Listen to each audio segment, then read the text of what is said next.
ప్రార్థనలో ఆయన సహాయం కొరకు ఆయన పాద సన్నిధికి మనం తీసుకొని రాబడుతూ వచ్చాం. మన అవసరముల నిమిత్తం, మన అక్కర్ల నిమిత్తం ఆయన సన్నిధిలో మనం వేడుకున్నట్లయితే తప్పకుండా మన ప్రతి అవసరతకు, ప్రతి అక్కరకు ఆయన జవాబిచ్చే దేవుడని దేవుని వాక్యం స్పష్టం చేస్తూ ఉంది. ఈ రాత్రికాల సమయంలో సంఘ ప్రార్థనలో ప్రవేశించే ముందు దేవుని వాక్యంలోంచి కొన్ని వచనాలని జ్ఞాపకం చేసుకుంటూ ప్రార్థనాపూర్వకంగా మనం ప్రార్థనలో ప్రవేశిస్తాం. ఇందుకు హెబ్రీలకు రాసిన పత్రిక 4వ అధ్యాయము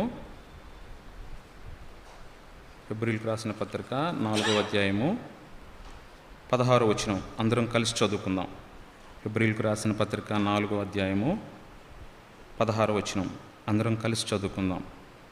గనుక మనము కనికరింపబడి సమయోచితమైన సహాయం కొరకు కృప పొందునట్లు ధైర్యముతో కృపాసనమునొద్దకు చేరుదము. ప్రభు సహాయం కొరకై ప్రార్థనలో కనిపి.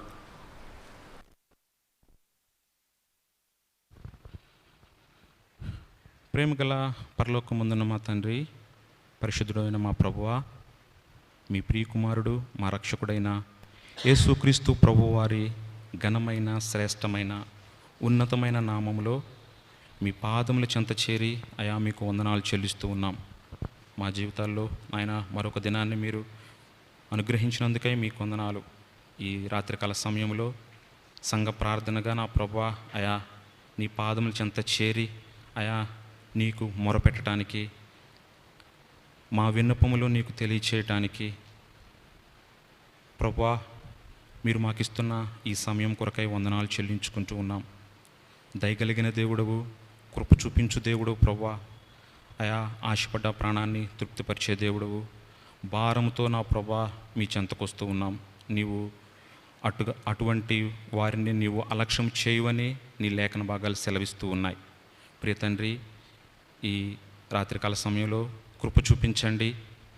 చదవబడినటువంటి లేఖన భాగాలని నీ చేతిలో పెట్టుకుంటుండగా మీరే విరిచి ఆశీర్వదించి మాకు పంచిపెట్టండి. ప్రియ తండ్రి, నిలబడుచున్న నేను నిష్ప్రయోజకుడను. నీ ప్రజల ముందు నిలబడటకు ఆయా ఏ మాత్రం యోగ్యత లేనివాడని కనికరం చూపించండి.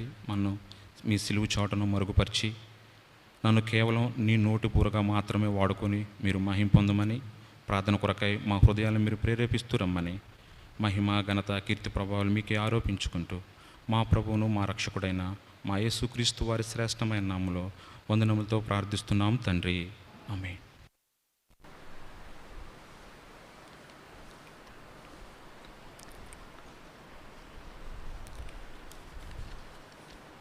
మనం చదువుకున్నటువంటి హెబ్రీలకు రాసిన పత్రిక 4వ అధ్యాయము చివరి వచనమైనటువంటి 16వ వచనంలో ప్రభు అయిన యేసుక్రీస్తు వారు ఆ యొక్క 3-4 వచనాలు కనుక మనం క్షుణ్ణంగా పరిశీలించినట్లయితే మనమెంత బలహీనులమో, మనమెంత చేతకాని వారమో, మనం ఎట్లు ఆయన మీద ప్రతి నిమిషము, ప్రతిసారి కూడా ఆధారపడవలసిన అవసరత ఏర్పడుతుందో ప్రభువారు ఎరిగిన వారై ఆయన గురించి ప్రభు అయిన యేసుక్రీస్తు వారి యొక్క గుణలక్షణాలు ఏవైతే ఆయన మనకు మాదిరికరంగా ఉండగలడో, ఎలాగైతే మనము యొక్క యాత్రా జీవితంలో ప్రభు కొరకు జీవిస్తూ ఉన్నామో, అవసరతల కొరకు ప్రభు దగ్గరికి వెళ్తూ ఉన్నామో, ఆ యొక్క దుఃఖ సమయాల్లో, ఆ యొక్క అనేకమైనటువంటి కఠినమైనటువంటి పరిస్థితుల్లో, ఆదరణ లేనటువంటి పరిస్థితుల్లో ఎలాగో మనం వ్యవహరించే తీరు అది ఎలా ఉంటుందో అవన్నీ ప్రభువారు ఎరిగిన వారై మనకు మాదిరిగా ఉండటం కొరకు ఆయన శరీరానుసారుడుగా ఈ లోకానికి వచ్చాడని, నీవు నేను ఈ దినాన ఏ పరిస్థితులను ఎదుర్కొంటూ మనం వెళ్తూ ఉన్నామో అవే యేసుక్రీస్తు ప్రభువారు కూడా శరీరధారిగా ఉండి వాటన్నిటిని కూడా ఆయన వాటన్నిటి గుండా కూడా వెళుతూ కూడా ఎక్కడ కూడా ఆయన పాపం చేసినవాడుగా కానీ, శోధింపబడినవాడుగా కానీ లేఖనాలు ఎక్కడ కూడా చెప్పడం లేదు. అందును బట్టి ఆయన ఆ ఉద్దేశంతో ఈ విషయాలన్నింటినీ జ్ఞాపకం చేస్తూ ప్రభు బిడ్డలైనటువంటి వారు ఎందరైతే ఆయన సహాయం కొరకు చక్కగా పాట పాడుకున్నాం కదండి, భారంతో ఆయన దగ్గరకు వచ్చేవారు, ఆ యొక్క దుఃఖ సమయాల్లో, బాధ సమయాల్లో, ఎటు తోచని పరిస్థితుల్లో వివిధ రకమైనటువంటి అవసరతలతో అక్కరతకు వచ్చేవారు ప్రభువారు ఎరిగి ఉన్నారు. కాబట్టే వారు ఏ రీతిగా ప్రభువుని ఆశ్రయించాలి, ఏ రీతిగా ప్రభు యొద్ద ఆ యొక్క సహాయాన్ని పొందుకోవాలనేటువంటి విషయాల్ని చాలా చక్కగా పైన వివరిస్తూ మనకి కొన్ని గైడ్లైన్స్గా కొన్ని విషయాలను ప్రభువారు ఇక్కడ మనకి తెలియపరుస్తూ ఉన్నాడు. అందుట్లో ఆయన సెలవిస్తున్నటువంటి మాట, గనుక మనము కనికరింపబడి సమయోచితమైన సహాయం కొరకు కృప పొందినట్లు ధైర్యముతో కృపాసనం వద్దకు చేరుదుము.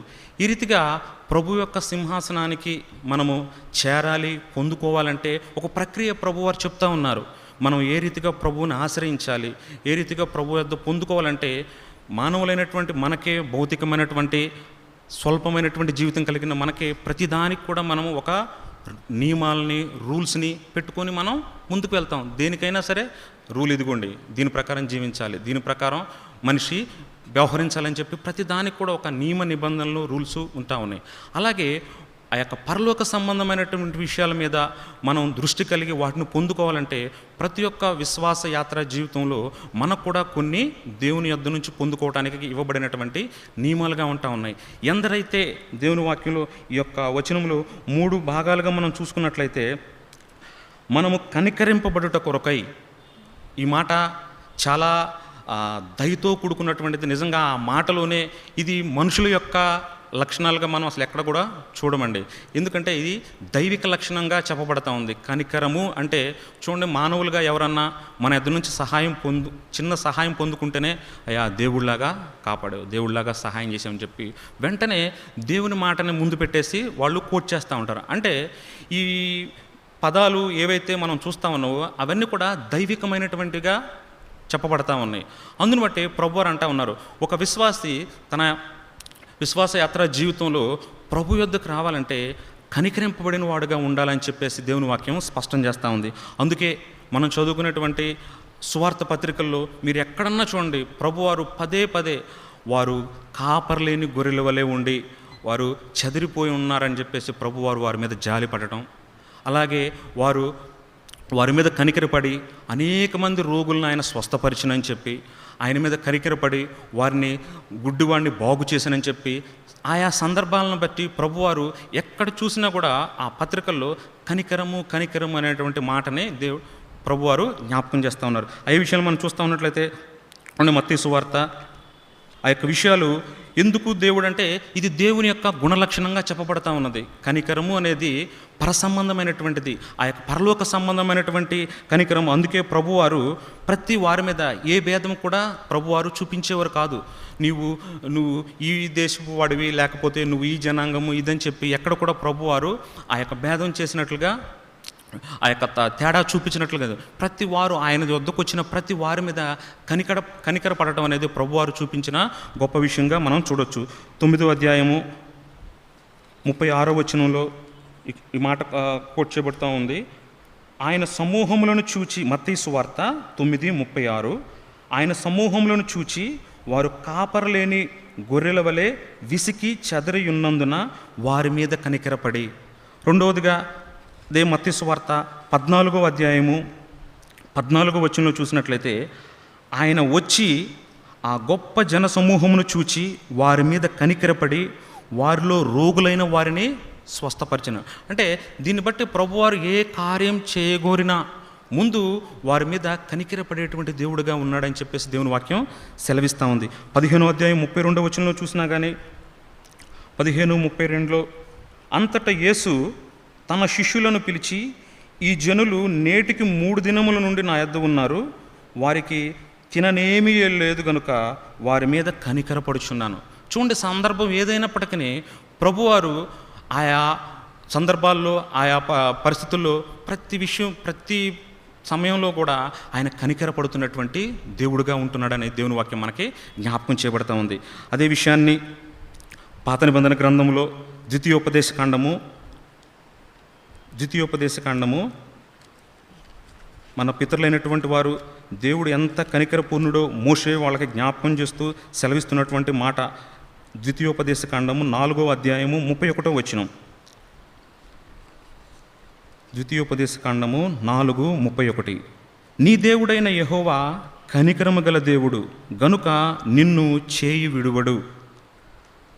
నిన్ను నాశనము చేయుడు. తాను నీ పితరులో ప్రమాణము చేసిన నిబంధనను మర్చిపోడు. దేవునికి ఇంత గొప్ప మానవాళి మీద ఆయన కనికరం చూపటానికి గల కారణం ఏంటంటే, ఆయనంట కనికరం కలిగినటువంటి దేవుడు అని చెప్పేసి దేవుని వాక్యం సెలవిస్తూ ఉంది. అందును బట్టి ఆయన ఎవరిని కూడా విడిచిపెట్టే దేవుడు కాదని చెప్పేసి చాలా స్పష్టంగా మనకి జ్ఞాపకం చేయబడతా ఉంది. అందుకే ఆయన నిన్ను చేయి విడవడు, నిన్ను నాశనం చేయబడు. అంత కనికరాన్ని ప్రభువారు మానవాళి పట్ల ఆయన చూపిస్తున్నటువంటి దేవుడిగా ఉన్నాడు.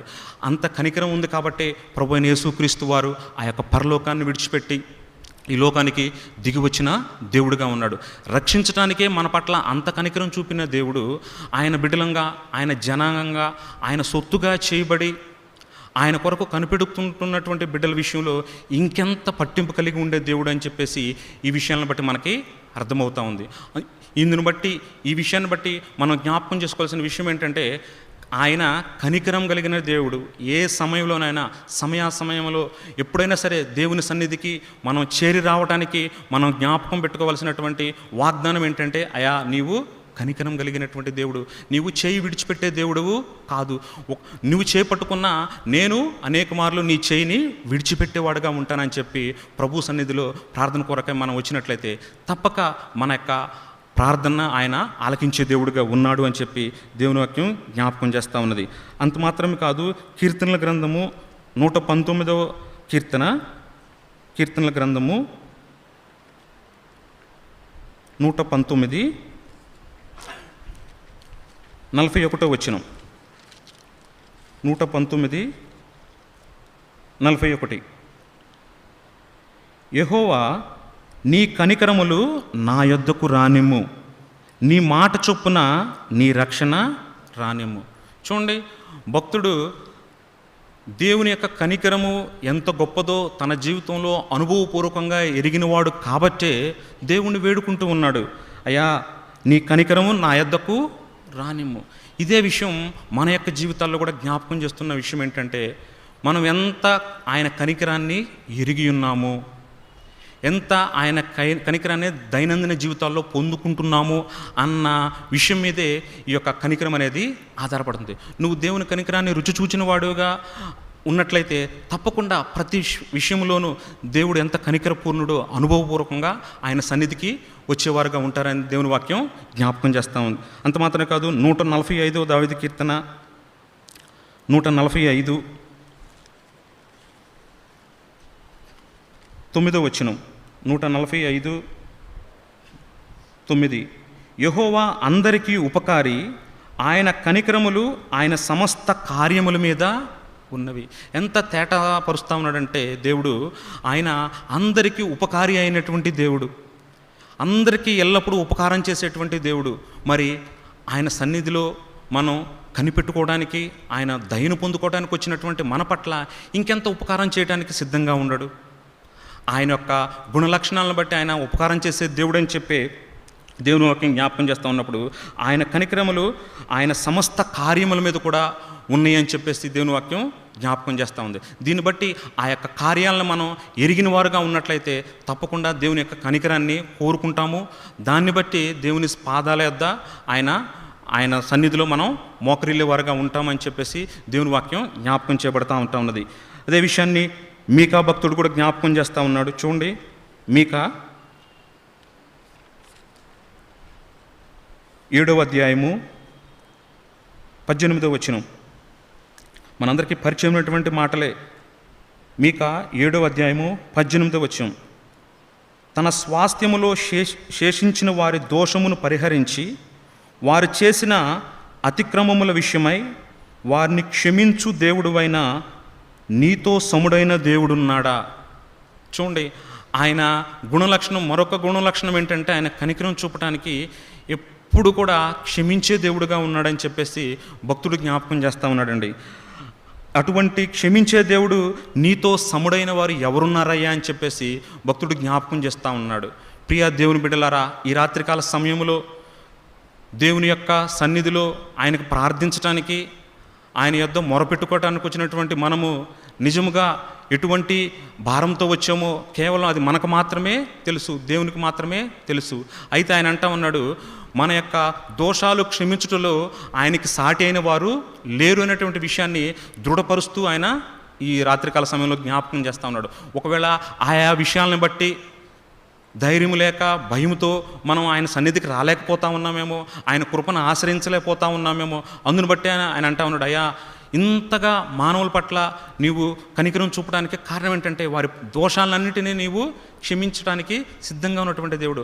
ఆ రీతిగా క్షమించే దేవుడు నీతో సమూహంగా ఇంక ఎవరున్నారని చెప్పేసి దేవుని వాక్యం జ్ఞాపకం చేస్తూ ఉంది. వీటన్నిటి బట్టి మనకి ఎంతో ఆదరణ కలుగుతూ ఉంది. మనం ఏ అవసరతతో వచ్చినా కానీ ప్రభువు దగ్గర తప్పకుండా మనం ఆయన కనికరాన్ని పొందుకుంటే మన అవసరతలు తీర్చబడతాయి అని చెప్పి దేవుని వాక్యం జ్ఞాపకం చేస్తూ ఉంది.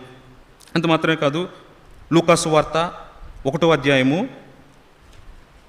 లూకాసు వార్త 1వ అధ్యాయము భక్తుల జీవితాల అందరి జీవితాల్లో చూసినట్లయితే ఎంతగా వాళ్ళు కనికరం పొందుతున్నారో అంతగా గొప్ప గొప్ప ఆశ్చర్య కార్యాలు వారి జీవితాల్లో మనం చూస్తూ ఉంటున్నాం.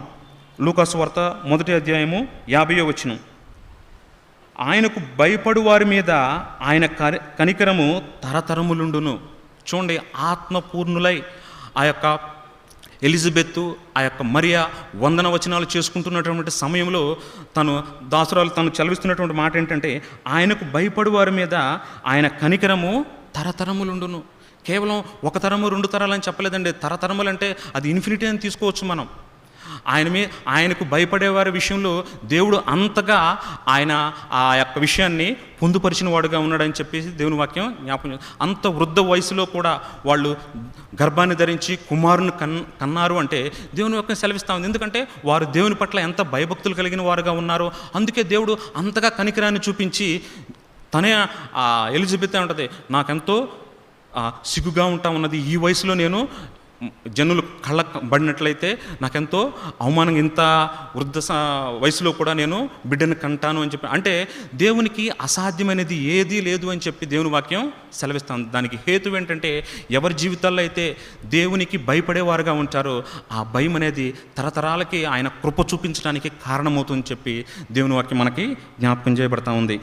మత్తయి సువార్త 5వ అధ్యాయము ప్రభువారు కొండ మీద ప్రసంగంలో ఇవి ఎంతోమంది ప్రపంచంలో అనేక మందిని ప్రేరణకు కారణంగా ఉంటా ఉన్నాయి ఈ యొక్క మాటలు. నేటికి కూడా మత్తయి సువార్త 5వ అధ్యాయము 7వ వచనం, మత్తయి సువార్త 5వ అధ్యాయము 7వ వచనం, కనికరము గలవారు ధన్యులు, వారు కనికరము పొందుదురు. చూడండి, దేవుడు ఎంత చక్కగా ఆ మెయిన్ విషయాలను జ్ఞాపకం చేస్తూ కొండ మీద ప్రసంగంలో ఆయన చేసినటువంటి చాలామంది ప్రభువుని ఎరగని వారు అయినప్పటికీ ఆయన చేసినటువంటి బోధల్లో కానిటువంటి ఆయన చూపినటువంటి విషయాల్లో చాలామందిని వాళ్ళు తీసుకొని కొన్నిటిని వాళ్ళు ఫాలో అయ్యే వాళ్ళగా కూడా నేటికి కూడా మనకై కనపడతా ఉంటారు. అందుకే దేవుని వాక్యం సెలవిస్తూ ఉంది, కనికరం గలవారు ధన్యులు. ఎంత గొప్ప ధన్యత వారికి ఇవ్వబడతా ఉందంటే వారు కనుక కనికరం కలిగిన వారుగా ఉన్నట్లయితే వారు తప్పకుండా దేవుని యొక్క కనికరాన్ని పొందుకుంటారు అని చెప్పి దేవుని వాక్యం మనకి ఇక్కడ జ్ఞాపకం చేస్తాం.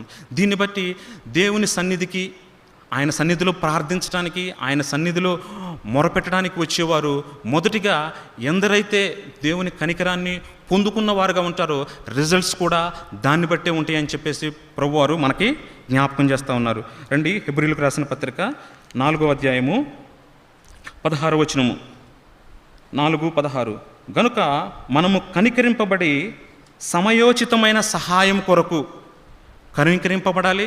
మన జీవితంలో అనుభవం అనేది మనం ఎంతగా కలిగి ఉంటామో దాన్ని బట్టి మన యొక్క ప్రార్థనలు, మనకు చేయబడేటువంటి సహాయం అనేది ఆధారపడి ఉందని చెప్పేసి దేవుని వాక్యం జ్ఞాపకం చేస్తూ ఉంది. కనికరం పొందుటం మాత్రమే కాదు కానీ సమయోచితమైన సహాయం కొరకు కృప పొందినట్లు దేవుని వాక్యం మనకి జ్ఞాపకం చేస్తూ ఉంది. సహాయాన్ని, ఎటువంటి సహాయాన్ని మన దైనందిన జీవితాల్లో మనం పొందుకుంటూ ఉన్నాం, లేకపోతే దేవుని యొక్క సహాయాన్ని నేను పొందుకుంటున్నానని భ్రమలో ఉంటూ మనము ఈ యొక్క యాత్రా జీవితాన్ని కొనసాగిస్తున్న వారంగా ఉన్నామా అనేది దేవుని వాక్యం స్పష్టం చేస్తూ ఉంది.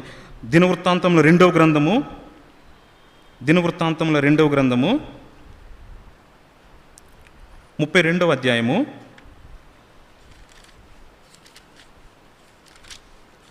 2వ గ్రంథము 32వ అధ్యాయము 8వ వచనం, 32:8, మాంస సంబంధమైన బాహువే అతనికి అండ. మనకు సహాయం చేయుటకును మన యుద్ధములను జరిగించుటకును మన దేవుడైన యెహోవా మనకు తోడుగా ఉన్నాడని చెప్పగా జనులు యూదారాజైన హిజ్కియా చెప్పిన మాటల యందు నమ్మిక ఉంచిరి. చూసారండి, ఆ యొక్క సహాయం మనకు వస్తుంది అటువంటి సమాచారం వారికి తెలియబడగానే అప్పటి వరకు ఎంతో భయాందోళనతో గురైనటువంటి వారు, ఆ యొక్క శత్రువు రాజు అయినటువంటి ఆ యొక్క రాజు పంపించినటువంటి లేఖనాలు, ఆ మాటలన్నింటినీ చదివిన వారు భయకంపితులైపోతూ ఏం చేయాలో పాలు పోకుండా వాళ్ళు అటు ఇటు పరిగెడుతున్నటువంటి వారుగా ఉన్నారు. ఎప్పుడైతే దేవుని వాక్యం వారి ముందుకు తీసుకురాబడిందో, మానవ సంబంధమైన బాహువే అతనికి అండ. మన మీదకి ఏ శత్రువు అయితే వస్తూ ఉన్నాడో కేవలం మనుషులు మాత్రమే అతని యొక్క బలముగా ఉంటా ఉన్నాడు, అతనికి తోడుగా ఉంటా ఉన్నాడు. అయితే ప్రియులారా, మీరు జ్ఞాపకం చేసుకోండి, మనకు తోడుగా ఉన్నటువంటి వారు ఎవరు అనేది విషయాన్ని ఆయన స్పష్టం చెప్తూ, మన యుద్ధములను జరిగించుటకును మన దేవుడైన యెహోవా మనకు తోడుగా ఉన్నాడని చెప్పగానే హిజ్కియా ప్రజలందరిలో కూడా గొప్ప ఆ యొక్క చెప్పలేనటువంటి ధైర్యము, ఎంతో వాళ్ళు ఆ యుద్ధానికి సిద్ధమయ్యేటువంటి దానికి తోడ్పాటుని వాళ్ళకి కలిగించింది. ఈ రీతిగా కేవలం వింటూనే వారు దేవుని సహాయం మనకు ఉంది అన్నటువంటి నిశ్చయపరుచుకొని వారు యుద్ధానికి తయారైన వారుగా ఉంటూ వచ్చారు. అలాగే మన యొక్క జీవితాల్లో కూడా దేవుని సహాయం ఎంత మేరకు మనం పొందుకోవటానికి ఆయన కృపని మనం కనిపెట్టుతూ ఉన్నాము, ఎంతగా మనం ఆశ్రయిస్తూ ఉన్నామనేటువంటి విషయాల్ని అర్థం చేసుకుంటే తప్పకుండా దేవుడు మన యొక్క మొరని, మన యొక్క అవసరతని ఆయన తప్పకుండా ఆలకించేవాడుగా ఉన్నాడని దేవుని వాక్యం జ్ఞాపకం చేస్తూ ఉంది. ఇదే విషయాన్ని కీర్తనల గ్రంథం 94వ అధ్యాయంలో భక్తుడు జ్ఞాపకం చేస్తూ ఉన్నాడు. కీర్తనల గ్రంథం 94వ అధ్యాయము 17వ వచనం. కీర్తనలు 94:17. యెహోవా నాకు సహాయము చేసి ఉండని ఎడల నా ప్రాణము శీఘ్రముగా మౌనమందు నిలిచియుండును. చూడండి, భక్తుడు తన జీవితంలో అనుభవంతో కూడినటువంటి దేవుని సహాయాన్ని పొందుకున్నవాడుగా అంటా ఉన్నాడు. ఈ దినమునకైతే యెహోవా నాకు సహాయం చేసి ఉండకపోతే నేను ఊపిరితో ఉండేవాడిని కాదు, మౌనంగా ఉన్నటువంటి వారి సంఖ్యలో నేను చేర్చబడి ఉండేవాడిని అని చెప్పేసి భక్తులు వారి వారి జీవితాల అనుభవాల ద్వారా దేవుని సహాయం వలన వారు పొందుకున్నటువంటి మేలులు, వారు పొందుకున్నటువంటి తీవ్రతని జ్ఞాపకం చేస్తూ ఉన్నారు. ప్రియా దేవుని బిడ్డలారా, నిజంగా నీ జీవితంలో దేవుని సహాయాన్ని పొందుకోవటానికని ఆయన ప్రార్థనకి వస్తూ ఉన్నట్లయితే, ఆయనకు ప్రార్థన చేయడానికి వస్తూ ఉన్నట్లయితే తప్పకుండా రాత్రికాల సమయంలో దేవుడు నీకు సహాయం చేయడానికి ఆయన సిద్ధంగా ఉన్నాడు. ఎందుకంటే నీ అవసరత ఎరిగిన దేవుడుగా ఉన్నాడని చెప్పేసి దేవుని వాక్యం జ్ఞాపకం చేస్తూ ఉంది. అందువల్ల దేవుని సహాయం మనకి కలగకపోతే మనము ఏ స్థితిలో కూడా నిలవబడటానికి ఆస్కారం ఉన్నదని చెప్పి దేవుని వాక్యం జ్ఞాపకం చేస్తూ ఉంది. అదే విషయాన్ని అపోస్తుల కార్యములు 26వ అధ్యాయము, అపోస్తుల కార్యములు 26వ అధ్యాయము 22వ వచనములో అపోస్తులైన పౌలు తన పొందుకున్న అనుభవాన్ని జ్ఞాపకం చేస్తూ ఉన్నాడు. ఈ 26వ అధ్యాయం రాజు ముందు నిలబడి తనిస్తున్నటువంటి సాక్ష్య సమయంలో అపోస్తుల కార్యం 26-22. అయినను నేను దేవుని వలనైన సహాయం పొంది నేటి వరకు నిలిచి ఉన్నాను. అగ్రిప్పరాజా, ఆ యొక్క ఫేస్తు, వారంతా ఒకళ్ళొకళ్ళు వచ్చి ఆ యొక్క పౌలుకి తీర్పు తీర్చాలని చెప్పేసి తన మీద వచ్చినటువంటి భారాలు, తన మీదకి వచ్చినటువంటి నేరాలన్నీ పరిష్కరించాలని చెప్పి వాళ్ళు వింటూ ఉన్నప్పుడు, ఆ సాక్ష్యం చెప్తా ఉన్నప్పుడు వాళ్ళంతా నూరెళ్ళు పెట్టుకుని చూస్తూ ఉంటూ వచ్చారు.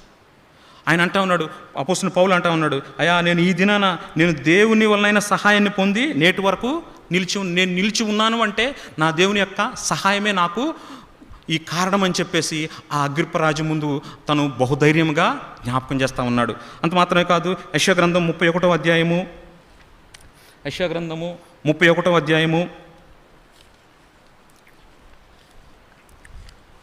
మొదటి వచనంలో జ్ఞాపకం చేయబడుతున్నటువంటి మాట. యెషయా గ్రంథము 31వ అధ్యాయము,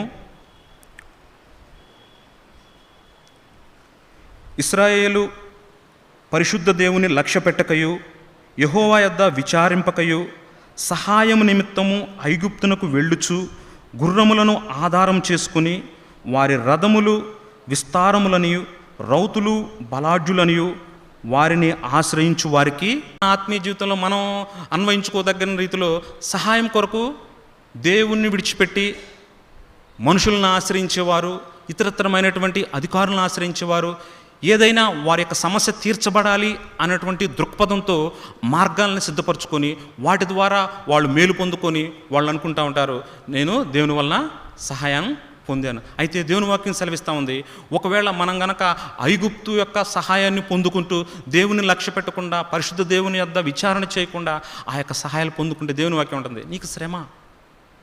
అయితే ఈ రాత్రికాల సమయంలో మనకు జ్ఞాపకం చేస్తున్నటువంటి మాట, దేవుని చిత్తానుసారంగా ఆయన యొక్క సహాయం పొందుకోవాలంటే పొందుకుంటేనే తప్పక మనం మన యొక్క అవసరతలు మనకు తీర్చబడతాయి అని చెప్పి, ప్రతి అవసరత కూడా దేవుడు తప్పకుండా తీరుస్తాడని చెప్పి దేవుని వాక్యం జ్ఞాపకం చేస్తున్నాం. అటు కాకుండా దానికి విరుద్ధంగా చేసినట్లయితే దానికి వచ్చేటువంటి రిజల్ట్ కూడా దేవుని వాక్యం జ్ఞాపకం చేస్తూ ఉంది. రోమీలకు రాసిన పత్రిక 8వ అధ్యాయము, రోమీలకు రాసిన పత్రిక 8వ అధ్యాయము 26వ వచనం, 8:26, అటువలే ఆత్మయు మన బలహీనతను చూచి సహాయము చేయుచున్నాడు. చూసారండి, మనం ఎంత బలహీనులమో ప్రభువారు ఎరిగినవాడుగా ఉంటూ మన యొక్క బలహీనతలో మనకు సహాయం చేయడానికి ఆత్మదేవుణ్ణి సిద్ధంగా ఉంచుతూ ఉన్నాడు. ఎవరైతే ఆశ్రయిస్తారో ఆయన యొక్క సహాయం కొరకు, అటువల్లే ఆత్మయు మన బలహీనతను చూచి సహాయం చేయుచున్నాడు. ఎలయనగా మనం యుక్తంగా ఎలాగూ ప్రార్థన చేయవాలో మనకు తెలియదు, కానీ ఉచ్చరింప శక్యము కాని మూలుగులతో ఆ ఆత్మ తానే మన పక్షముగా విజ్ఞాపనము చేయుచున్నాడు. ఎందుకంటే ఆత్మదేవుని సహాయంతోనే మనం దేవునికి ప్రార్థించగలమని. ఎందుకంటే మనం చేసేటువంటి ప్రార్థనలో పెదవులతో చేస్తూ ఉన్నామా, లేకపోతే భారంతో చేస్తూ ఉన్నామా, ఆత్మ సహాయంతో చేస్తా ఉన్నాం అన్నటువంటి దేవుని సంబంధులైనటువంటి వారి, దేవుని సేవకులైనటువంటి వారికి తెలిసిపోతుంది. వాళ్ళు అనుభవంలో తీసుకుంటారు. అందును బట్టే భారమైనటువంటి ప్రార్థన అనేది ఆత్మ సహాయం ద్వారానే మనం పొందుకుంటాము అని చెప్పేసి దేవుని వాక్యం జ్ఞాపకం చేయబడతా ఉంది. 3వ విషయంగా కనికరింపబడి ఆయన దగ్గరికి రావాలి, సమయోచితమైన సహాయం కొరకు కృప పొందినట్లు ఆయన ఎద్దకు రావాలి. 3వదిగా ధైర్యంతో కృపాసనం ఎద్దకు రావాలి. ఇది చాలా ప్రాముఖ్యమైనటువంటి విషయం అనేటి జ్ఞాపకం చేస్తూ ఉంది. ఒకవేళ ధైర్యం లేదనుకోండి దేవుని సమీపించలేం. ఎందుకంటే ధైర్యం చెడిందంటే మనం దేవుని యొద్దకి రాలేము. ఎందుకంటే దేనివల్ల మనం అధైర్యపడి వెనక్కున్నామో దేవుడు తప్పక మనకి జ్ఞాపకం చేస్తూ ఉంటాడు. ఇదే విషయాన్ని సమూయేలు మొదటి గ్రంథము చూడండి, త్వరగా సమూయేలు మొదటి గ్రంథము 30వ అధ్యాయము మనకి చాలా చక్కగా పరిచయం అయినటువంటి విషయమే.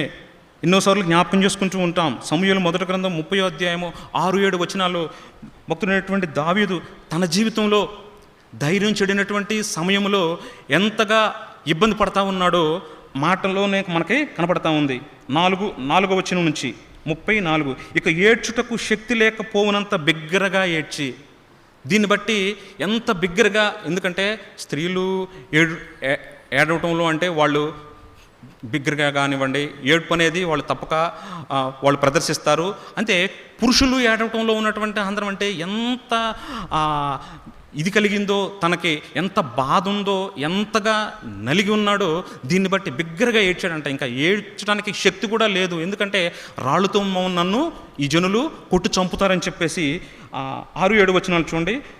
దావీదు మిక్కిలి దుఃఖపడెను, మరియు తమ తమ కుమారులను బట్టి కుమార్తెలను బట్టి జనులందరికీ ప్రాణం విసికినందున రాళ్ళు రువ్వి దావీదును చంపుదము రండని వారు చెప్పుకొనగా, దావీదు తన దేవుడైన యెహోవాను బట్టి ధైర్యం తెచ్చుకును. ఈ రాత్రికాల సమయంలో దేవుడు మనల్ని కూడా ధైర్యపరచడానికి ఈ మాటల్ని జ్ఞాపకం చేస్తూ ఉన్నాడు. ఒక్కొక్కసారి మన బలహీనతలను బట్టి మనము ధైర్యం చెడిన వారంగా, పరిస్థితులకు అనుగుణంగా మనం వెళ్తూ ఉండొచ్చేమో. అయితే దేవుడు మనకి జ్ఞాపకం చేస్తున్న విషయం ఏంటంటే, దావీదు ఎటువంటి పరిస్థితుల్లో, ఇంతకంటే ఇంకా ఎక్కువ పరిస్థితులు బహుశా ఉండుండొచ్చు. అయితే అటువంటి పరిస్థితుల్లో సైతం కూడా తను ధైర్యపరచుకొని ఆ యొక్క యాజకుడిని ఏఫోదు తెమ్మని చెప్పి దేవుని యొద్ద విచారించడానికి మనసు నిలుపుకున్నాడండి. దీన్ని బట్టి ఎవరైతే పరిస్థితులకు అనుకూలంగా ఉన్నప్పటికీ లేనప్పటికీ, ఎంత దయనీయమైనటువంటి స్థితి ఉన్నప్పటికీ నీ దేవుణ్ణి బట్టి నీవు ధైర్యం తెచ్చుకోగలిగితే తప్పకుండా దేవుని యొక్క కృపను పొందుకుంటావు, ఆయన సహాయాన్ని పొందుకుంటావని భక్తుడైనటువంటి దావీదు ద్వారా మనకి అర్థమవుతూ ఉంది. అంత మాత్రమే కాదు, సంఖ్యాకాండము 14వ అధ్యాయము ఇక్కడ కూడా మనకు పరిచయమైనటువంటి భాగమే. 6వ వచనం నుంచి మనం చూసినట్లయితే, భక్తుడైనటువంటి మోషే వేగుల వారిని ఆ యొక్క 12 గోత్రాల నుంచి 12 మందిని వారు, అయా మీరు వెళ్ళి ఆ దేశాన్ని మీరు వేగు వెళ్ళిరండి, ఆ దేశం మనము నివసించడానికి యోగ్యమైందో కాదో, అక్కడ మనం స్థిరపడచ్చో లేదో అని చెప్పేసి ఆ ముందు వచనంలో చూసినట్లయితే 13వ అధ్యాయంలో అవన్నీ వివరించి వేగు చూడటానికి పంపిస్తే జరిగిన విషయం ఏంటండి? 10 మంది వెళ్ళి అక్కడ ఉన్నటువంటి మనుషులను చూసి, పరిస్థితులను చూసి భయపడిపోయిన వారుగా వారు ఉంటూ వచ్చారు. చెడ్డ సమాచారాన్ని తీసుకొచ్చిన వారుగా ఉన్నారు. ధైర్యం చెడిపోయింది వాళ్ళకి.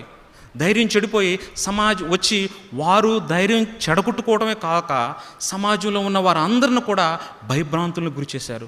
అయ్యో, మనం వారి ఎదుట మిడతల వలె ఉన్నాము, మనం ఆ దేశాన్ని ఎలాగో జయించగలము, మనకు చేత కాదు అని చెప్పి తమ నిస్సహాయత స్థితిని ఏడ్చుచూ గగ్గోలు పెట్టి వాళ్ళు ఏడుస్తూ ఉంటే ప్రజలందరూ కూడా ఈ 2 మాత్రమే, కాలేబు, యెహోషువ, మంచి సమాచారాన్ని తీసుకొచ్చి, ఎందుకంటే వారు దేవుణ్ణి బట్టి ధైర్యాన్ని కలిగిన వారు. ఆ 6వ వచనం నుంచి మనం చూసినట్లయితే, అప్పుడు దేశమును సంచరించి చూచిన వారిలో నుండిన నూను కుమారుడగు యెహోషువయు యెఫున్నె కుమారుడగు కాలేబును బట్టలు చింపుకొని ఇశ్రాయేలుల సర్వ సమాజంతో, మేము సంచరించి చూచిన దేశము మిక్కిలి మంచి దేశము. ఎందుకు వచ్చిందండి తేడా? మిగిలిన 10 మంది ఏమో అది చాలా చెడ్డ సమాచారాన్ని మోసుకొచ్చిన వారుగా ఉంటున్నారు.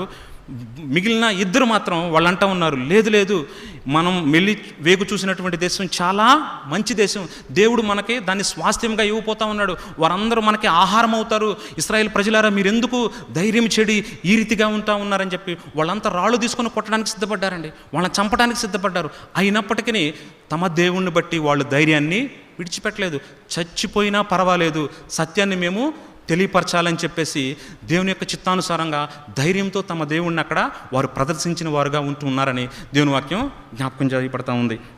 అంత మాత్రమే కాదు, కీర్తనల గ్రంథము 31వ దావీదు కీర్తన, కీర్తనల గ్రంథము 31 24వ వచనం, 31:24, యెహోవా కొరకు కనిపెట్టువారులారా మీరందరూ మనసున ధైర్యము వహించి నిబ్బరముగా ఉండుడి. ఎంత పురికొల్పేటువంటి మాట అంటే అందరికీ వర్తిస్తుంది. ఎందరైతే దేవుని కొరకు కనిపెట్టుకుంటూ ఉంటారో వారందరూ కూడా మనసున ధైర్యము వహించి నిబ్బరంగా ఉండాలి అని చెప్పి పరిశుద్ధమైన లేఖన భాగాలు మనకి జ్ఞాపకం చేయబడతా ఉంది. మనకెంతో ప్రోత్సాహాన్ని ఇస్తూ దేవుడు మనల్ని పురుకొల్పుతూ ఉన్నాడు. ఎందుకంటే మనం ఆయన సన్నిధికి రావాలి, ఆయనకు మొరపెట్టాలి, ఆయన దగ్గర నుంచి మనం పొందుకోవాలనేటువంటి దేవుని యొక్క సంకల్పం అయి ఉంటా ఉన్నది. అందుకొరకే అనేకమైనటువంటి ఆయన ఆ యొక్క మార్గాలను ఆయన మన కొరకు సిద్ధపరిచి ఉంటూ ఉన్నాడు. మనము ఎన్నిక చేసుకోకుండా, మనము ఆ యొక్క విషయాల మీద అవగాహన లేకుండా దేవుని సన్నిధిలో ప్రార్థించాలి అన్నటువంటి విషయాన్ని తెలుసుకుంటున్నాం. కానీ ఏ రీతిగా మనం దేవుని అప్రోచ్ అవ్వాలి, ఏ రీతిగా దేవుని సన్నిధిలో మొరపెడితే మనకు విజయాలు వస్తాయి, ఏ రీతిగా అనేటువంటి విషయాలన్నీ కూడా దేవుడు భక్తుల జీవితాల్లో మనకందరికీ జ్ఞాపకం చేస్తున్నాడు. అందును బట్టి ఎందరైతే దేవుని కొరకు కనిపెడతా ఉంటారో వారందరూ కూడా తప్పకుండా మనసున ధైర్యం కలిగి నిబ్బరంగా ఉంటారని చెప్పి దేవుని వాక్యం జ్ఞాపకం చేస్తూ ఉంది. మార్కు సువార్త 10వ అధ్యాయము, మార్కు సువార్త 10వ అధ్యాయము 49వ వచనం, 10:49. అప్పుడు యేసు నిలిచి వానిని పిలువుడని చెప్పగా వారు ఆ గుడ్డి వాణ్ణి పిలిచి, ధైర్యం తెచ్చుకొనుము, ఆయన నిన్ను పిలుచుచున్నాడు, లెమ్మని వానితో చెప్పిరి. ఎంతగా కేకలు వేస్తూ ఉన్నాడండి. సృష్టికర్త అయిన దేవుడు విన్నాడు, కళ్ళు లేవు, చూడలేదు, కానీ ఆయన గూర్చినటువంటి వార్త మాత్రం తను వినినవాడుగా ఉంటూ ఉన్నాడు. ఎన్ని దినాల నుంచి ఎదురు చూస్తూ ఉన్నాడో తెలియదు.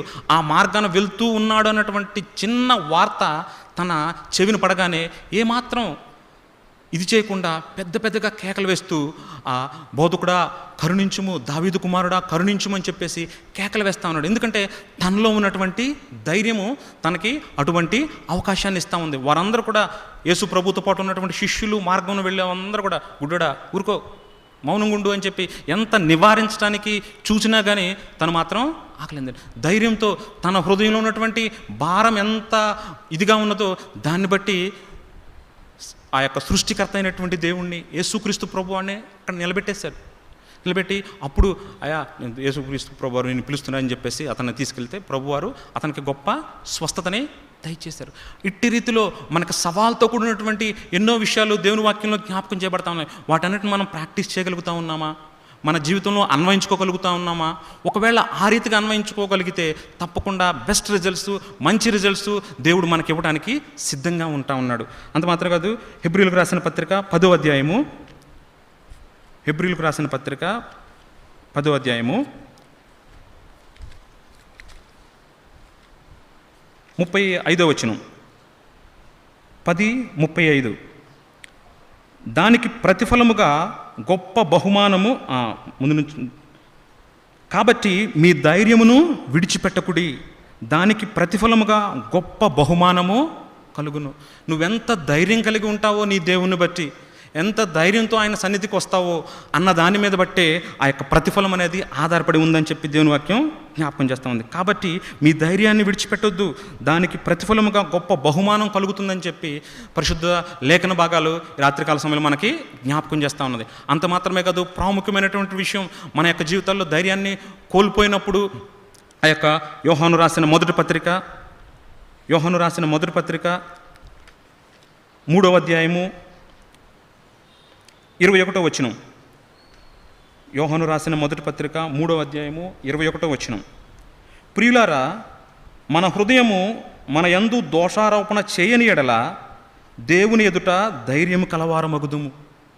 సరేండి, మన హృదయం మన మీద దోషారోపణ చేయని ఎడల దేవుని ఎదుట మనము ధైర్యం కలవారంగా ఉంటాము అంటే మనం చేసేటువంటి పనులు బట్టి ఒకవేళ కాని పనులు, కాని మాటలు ఏవన్నా మనం దారి తొలగి ఇచ్చేసినట్టయితే వెంటనే మనల్ని గద్దించడానికి లోపల ఒకడున్నాడు.